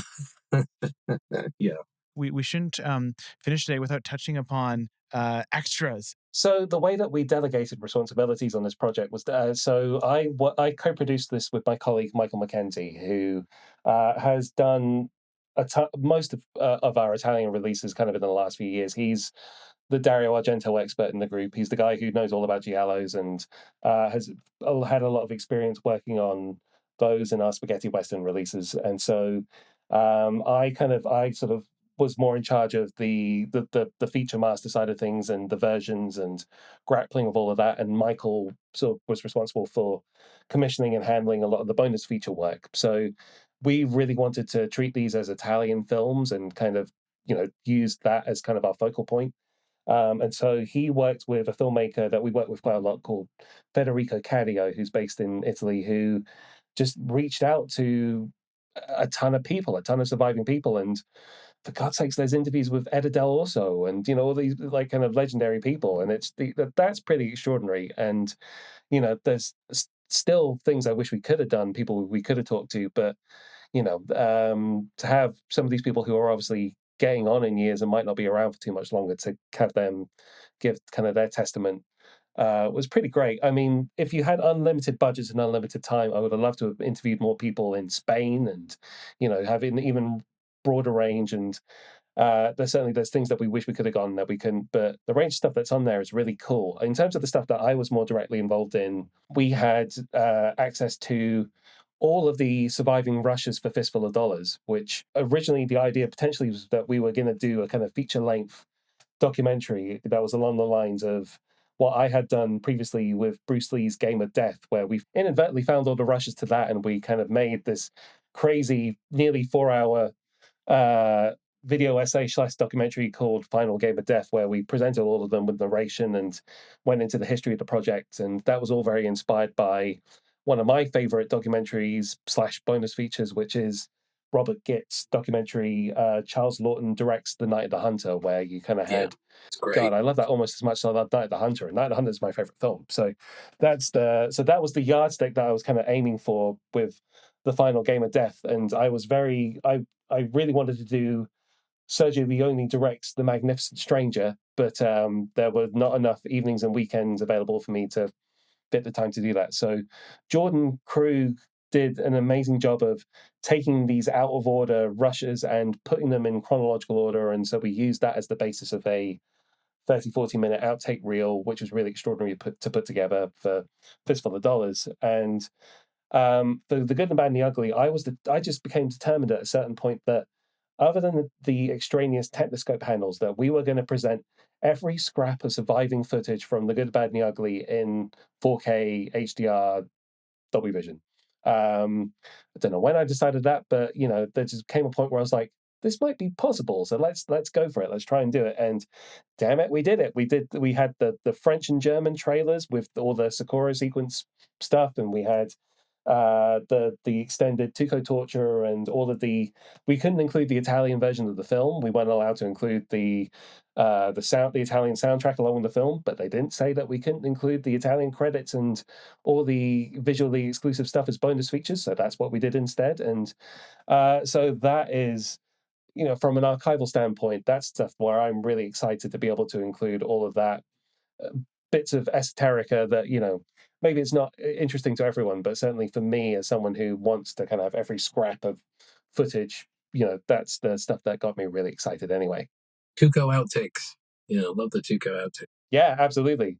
Yeah, even the odd little few seconds of Eli Wallach kind of reacting to the clapperboard boy, we were able to kind of find a place to put that on the disc. Yeah, I think a lot of people who are just not so deep into this might not understand. And like, first of all, it's worth people don't value just how fun it is to look at this stuff. Like I also love Charles Lawton directs Night of the Hunter, and Final Game of Death is incredible. Thank you very much. And this stuff, like these bits and pieces, these odds and ends, they're wonderful and they're incredibly valuable, and they're really worth sinking your teeth into. And I was thrilled at how much of them wound up on disc.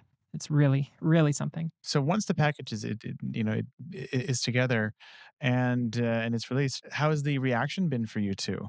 I know that releasing boutique home video, enthusiast stuff, you are subject to maybe one of the most picky audiences in the humankind. I think it's like I can name some video games subcultures that are maybe as picky, but how's the response been, and how do you two feel about how it's been received, and has it lived up to your hopes? Well, you got to take the rough with the smooth, that's for sure. And you've got to build up some kind of layers of thick skin. And it's also just an ability to, because, there is a lot of negativity in some of these online spaces, sometimes needlessly so, but some of it justified as well. And where well, maybe not all of the really negative stuff is justified, but you've got to be able to learn how to sort through the constructive feedback that's useful and valid versus the stuff that is just negativity or unrealistic expectations. And so that's for our own mental health. I think we all kind of don't go on that stuff maybe as much as we used to, but that's certainly winds up being a big part of it. But certainly for me, the big yardstick was, well, are people like Spencer happy? Are people who have spent years kind of tracking the history of all these things? Did they have all of their questions been answered? Are they happy with how it's all gone? And from my completely biased perspective, I think the answer is yes for the most part. Our goals were achieved, and I think the worst that people can say about it, other than the people who don't like our color grade for whatever reason, which you can't make everyone happy. So I mean, that's just the nature of the beast as well. But there's a couple of sequences in the extended cut where we missed uh, sound effects, and or I should say, there were issues that were grandfathered in from that Chase audio mix, which we missed. Which whatever, it's the extended cut. Who cares? Not who cares, but these things are kind of inevitable, and the fact that we weren't able to include the Italian audio, the Italian versions for 2 and 3, is a bummer, obviously, but it's that beyond our control. So beyond the stuff that we did have control over and the stuff that we were able to do, I have no complaints over the response in general. I think people have taken it all in the spirit in which it was intended, and are grateful and happy with the work that we've done. So yeah. Yeah, I think we were both maybe a little nervous before it was released to the general public, but I think we both felt very good about it. I think we felt very positive that we'd done pretty much all everything we could within our limited time frame and budget and scope and everything else of what our aims were with the materials that we had. And I think for the most part, reception's been pretty overwhelmingly positive, at least what I've heard and read. Yeah, you can't please everybody, and some people hate us regardless of whatever we do. I mean, I don't understand why, but the whatever, I can't change their minds, and I'm not going to worry too much trying. But for the most part, and I mean, like I said earlier, this is a film that's always been available. If they don't like the way we graded the film, guess what? There are plenty of others to choose from if they want to, there's 20, 30 years of home video releases of this title that they could go to if they prefer that. But hopefully, I mean, I think that most fans, genuine fans of the film that got in touch or that have really made their feelings known online have been overwhelmingly positive for the most part, which is very pleasing, very satisfying. Yeah, James Flower, you mentioned pleasing Spencer Draper, and you this release cleaned up his year-end disc awards. I don't know if you saw it. Yeah, no, that was a badge of honor, absolutely. As I said earlier, we knew from the start that we didn't want to be we knew that this would be a title that would go up there in terms of some of the most important stuff that we'd ever done, and we didn't want to be the ones to get it wrong or to screw it up, and I don't think we did. So, yay. The forums, regardless, we complain about them sometimes, but they're actually very useful in these situations prior to going in, because all the gripes that people have had, all the issues raised of it, I've been pretty well publicized on these forums. So what people were expecting, what they were hoping for, we knew about it, so we could approach the project and address those things. To heap a little more praise on Spencer for his awards. They're like for those listening, I'll put a link to that episode that he posted. But it's like if there was an Oscar for home video release, and also Oscars were correct. It's like but yeah, no, I find interesting the one little addendum. I also want to asterisk on to your ideas about like, hey, if you have color grading or sound, for example, that if people prefer, they can go to those releases. And I would like to also even extend that to say that it's never been easier to take a Blu-ray and then color grade it yourself. right? And I do that quite a bit now. I usually do it with black and white films. I've made a really bastardized version of Reign of Terror, the Anthony Mann It's so one, good. with like with silent film style tinting, but with modern technology. And so there's like I have like a flicker for the fire. That, it gets very gimmicky. Little like hand painted gunshots. I advocate doing that because you can actually do what like the Soviets were doing in the 1910s when they couldn't shoot. You can actually experiment with films that already exist and make versions that are yours, or learn something about why the film works in the first place, or even go, will this idea can that be sutured onto this film? I think that's a really nice way of kind of interacting with cinema, even with the audio too, where there's a whole remix community that you can already if one were to pirate things, one could find a version of these with Italian that someone else not affiliated with anyone here, and I mean that sincerely, no one here was involved in this, but like one can find basically any movie ever made, pair it up with any audio source that has ever been released with that film. And so there are, it's almost like once it's out, it's in the hands of random people on the internet. And it's like that thing of a thousand monkeys and a thousand typewriters. Everything exists. And that's become part of my process now, is actually seeing what other people have done, and is that something that we should do too, or is this something that we should draw upon? And it's interesting. We've been through the process recently in the last few months of delivering our restored Dollars Trilogy masters to MGM so that they can then send them to other territories for other distributors to exploit. And that's it's going to be interesting to see what they do with them. Are they going to tweak the colors at all? Are they going to improve anything that we might have gotten wrong? I don't know. It's certainly whatever they do is going to stand on the shoulders of what we do. But as the conversation continues, I guess. Maybe we'll finally get DCPs of this. I'm pretty sure the Italian UHD that's coming out, The Good and Bad and the Ugly, doesn't use our master because it comes out in a couple of months, and so I don't see how they would unless they found some other workaround. Yeah, I would be surprised. I'd be surprised. So I don't know. We'll see what that looks like in a couple of months. But again, the curse continues. The conversation continues. I don't know. I like the characterization. I wait with an equal parts excitement and dreadful anticipation. In theory, all the material exists. We restored it for a definitive Italian cut master to be done. It just depends on whether that's what they've done. So I don't know. But yeah, we'll see. I have one more thing on my end that I wanted to bring up to discuss, and there's a somber element to this, but I think now is a good time to bring it up, which is packaging and maybe in particular the artwork for these releases. Yeah. I wonder if you'd like to talk about that on your end. Well, no, of course, what you're intimating at, of course, is the tragic death of Tony Stella, who did the artwork for all three films. And he, you know, there's still so much I really don't know about kind of the circumstances around his death, and it took us all by surprise. And we were working with him on ongoing projects, and we've got films coming out next year that have his artwork. Which, there's one film that he did artwork for us for, back in 2020 that then got indefinitely delayed, but now we're finally going to release it next year, and it's just a real shame that he's not going to be around to share in that experience. But he certainly part of that event kind of feeling that we wanted to have around the releases was having Tony do artwork for it, and he was all over it. He was incredibly enthused and very, very happy to do it. He'd done multiple pieces of artwork before for this and for Once Upon a Time in the West, and was a big Leone fan. So yeah, I think a big part of that identity was,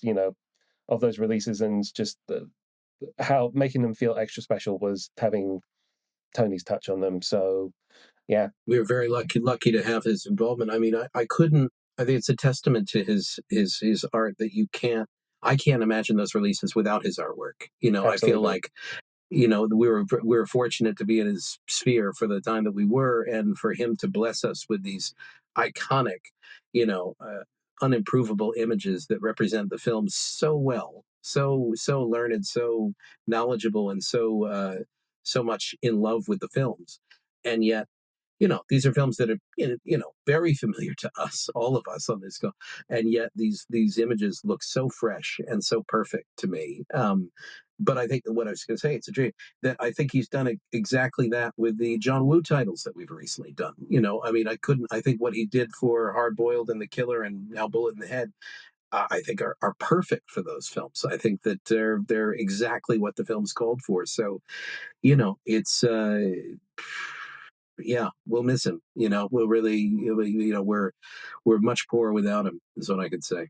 I have very little to add to this. I'm so glad we could bring him up because what he's brought to the film art world has been irreplaceable. We've lost some great legendary artists in his tradition over the past year, and it's been a very melancholy year for that. I tell you one thing that the one person we didn't have any contact with, although we certainly tried, and who I'd love to know what he thinks of all of this is Christopher Frayling. Oh, Because he was as well as Spencer, he's just one of these people who is just sort of the expert, the ideal audience member that you really want to impress. So hopefully he's happy with what we did because, that's with someone who knows and understands the long history of these films and has seen them in every possible permutation over the years. Yeah, if Professor Frayling, if you're happy, get in touch. If you're not, then just leave me to my, ignorance, I guess. I don't know. I got a short, fun Christopher Frayling story, specifically about Fistful of Dollars, and that is when the initial restoration was shown at the festival in Bologna, Cinema Ritrovato, back in 14, I think, yeah. 2014. Anyway, the festival's amazing. James and Jimmy and I all attended the recent festival, saw amazing films. It's a rare chance to see people in this field specifically, so it's a total nerd fest in that regard. And we, show each other what the films we've been working on. There are forums about, very in the weeds type restoration issues and stuff. So we love it. It's like one chance a year we get to do this. So, long may it continue. Anyway, Christopher Frayling was there to introduce A Fistful of Dollars at an afternoon screening. It was the debut of the restoration. And when you introduce a film at Bologna, you are given a few minutes to introduce it. They prefer you stick to about 15 minutes as a template because at the same time you're speaking, you have to pause every few minutes so a Italian translator can translate what you're saying into Italian or vice versa if the speaker is Italian into English. Christopher Frayling took the podium and started speaking, and I should point out that this happens in the height of summer, so late June, where Bologna is basically an oven. And even though the theaters are air conditioned, if you get past a certain point of capacity within the theater, you are smelling feet with 5 minutes in. I mean, the place is just, you are drenched. This place was packed to the rafters with every available bit of space taken up by people lining up against the wall, sitting against, the bathroom door. It was total health and safety be damned. It was, if they needed to run for the exits because of a fire, we'd all be dead. But it was great to see that kind of reception. Anyway, Christopher Frayling gets up, takes the podium, and 90 minutes later, the film begins. Oh my god! So I haven't checked this, but I know that Fistful of Dollars runs 100 minutes, 101 minutes. Pretty much, yeah. I'm wondering if I've already heard this commentary because it might have been what he delivered before that screening. The time is about the same. So, yeah, that was the longest screening of Fistful. It was brilliant. Loved every minute of it. But boy, yeah, a 90-minute intro from Christopher. So, Wow. It's worth mentioning here that his book on the subject of Leone is essential reading. If for some reason you're listening to this podcast and you have not read the Frayling book on Leone, you're doing it wrong. Something to do with death. Very, very, very worth your time. The big coffee table book on Once Upon a Time in the West is also really wonderful, and the recent collection of interviews, Sergio Leone by himself as well. So if you're a fan, get them before they go out of print and cost lots of money, which, it's what I had to do for the Once Upon a Time in the West book. I'd spend more than it was worth, but it was worth it. So, but yeah, Once Upon a Time in the West, that's obviously the white whale that, in spite of how much of a horror the Dollar Trilogy was, I'd love to go back in and fix all of that and make that look good and be the correct cut and the right music and all the rest of it. So Finally fix the ending credit cue. the ending music, the credits placement, the footage that should be in the beginning, the footage that shouldn't be in the beginning, and taking that out, and all of that Let's, fix it all. Hey, I mean, it could happen someday. Never say never. No, never say never. Absolutely. It's not happening at the moment, but never say never. Thank you so much, both of you, Jameses, for coming to this show. I mean, I think it goes without saying that like working on these and assisting with these in any way I can has been one of the great pleasures of my like film career. I worked on a lot of stuff, and this was in the upper echelons of like stuff I would say yes to if I was offered it again. So thank you so much. Absolutely. Well, you were very modest and Canadian at the start, saying of sort of your kind of little contribution, but we really couldn't have done it without you guys. In terms of the Discord server that we'd set up with you guys and with Jordan and with Benji, that we were on pretty much every single day and just coming, what about this? What about this? And the help that you guys gave back in return was just so invaluable. I mean, we would have released something, but it wouldn't have been anywhere near as good. So we, thank you very much again for all of your contributions and all of your help. Very, very much appreciated. Reiterate everything that James just said, and just the point that the decisions that we made, we just felt that much more confident in them because we had feedback from you. We had so we had discussion with you about it. So yeah, we felt all the more stronger about what we were doing. I'm so glad to hear that. Well, we're not so modest that we'll cut out those compliments that you just made towards us. So Visit filmformally.com for archival episodes and show notes, a link to our Discord server. We also have a Discord server, or just to say hi. Film Formally is a production of Sad Hill Media and Moving Image Agency. Griffin Shield is, if past is prologue, still our editor. If you like this episode, please go ahead, rate and review us on whatever podcast service you happen to use, or, hop on YouTube, give us a comment. Just like say words about us in spaces directly associated with the release of this podcast, and you'll make us happy. You'll make us smile. I didn't mention at all during recording this that if you're wondering where I am, YouTube viewers, I am currently in a 12th century Dutch castle recording this. Why am I in a Dutch castle recording this? You'll never know unless you come to our Discord server.